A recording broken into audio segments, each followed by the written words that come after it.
কোনো এক জঙ্গলের ধারে এক কাঠমিস্ত্রি করাত দিয়ে গাছ ফাঁড়ছিল এবং দুটি তক্তার মাঝখানে খিল মেরে রেখেছিল।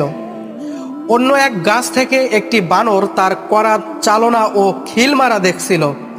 বানরের মনে এসব দেখে ইচ্ছা হলো যে সেও গাছ ফাঁড়বে।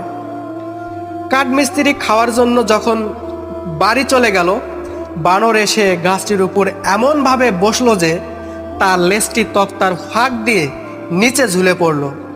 বানর করাতের কাছ ঘেঁষে যেমনি তক্তার খিল ধরে টান দিল, অমনি খিল খুলে গিয়ে দুটি তক্তা পরস্পরের সাথে মিলে গেল আর বানরের লেজ তক্তার ফাঁকে আটকা পড়ল।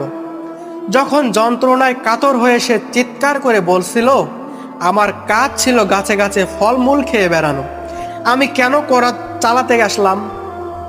ইতিমধ্যে কাঠমিস্ত্রি এসে উপস্থিত হলো এবং লাঠি দিয়ে পিটিয়ে বানরের